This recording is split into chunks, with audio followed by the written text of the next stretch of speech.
Well, I thought I would just do a quick update one, even though I didn't post this morning.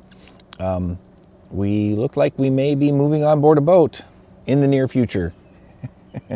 We went and had a survey done on the boat. There'll be a couple of short videos up there or pictures of it. And it looks like everything's going to go well with it. So that is our first thing going on. Otherwise, in the weather, we do have, and I had this pulled up earlier, we do have an area of low pressure that's just off to the north west of us in Wisconsin, at least at 8 p.m. That's where it's supposed to have been. It's now after 8. It's 8:44, which means it's 0:44 Zulu. There's a cold front that stretches out into the northern plains.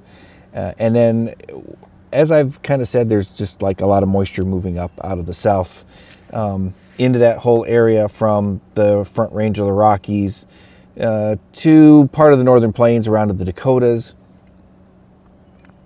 There's an area of heavy rain that was expected, and that's in the middle of the country around Missouri, Illinois, Arkansas, Oklahoma. So you're looking at the mid-Mississippi Valley for the most part. And then the real issue would have been the slight risk, and I don't know if it ever went to enhanced today. I haven't been able to keep up too much on it, but the slight risk eventually had a severe thunderstorm watch, which looks like at this point, if I pull it up here, stretches from roughly New York City all the way down to southwest of Richmond, Virginia. It's actually a couple of different severe thunderstorm watches. Plus, there's been some flash flood warnings, it looks like, in there, or at least some flood watches or advisories.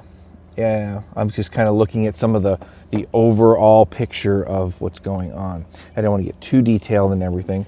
But the real quick thing that I had that I was looking at earlier, just to kind of show you where the hot spots are, that area along the East Coast. So we're still going to be having severe weather there for the next couple of hours at least. And then there is some marginal, and I saw earlier that the SPC had a couple of discussions out. They've since expired in some of that marginal area, which stretches across the northern plains into the mid-Mississippi Valley. And then the WPC outlook for heavy precipitation at a slight risk of heavy precipitation there in the mid-Mississippi Valley across the areas I've already mentioned, as well as then on the East Coast where we have the severe weather threat as well. And that's all kind of associated with those fronts, which I showed earlier. So just be aware that a lot of that stuff is going on here and will continue to go on tonight as well. So with that, those are the main hot spots: the East Coast and the possibility of heavy rain right in the center of the U.S. along the Mississippi River. Have a good night.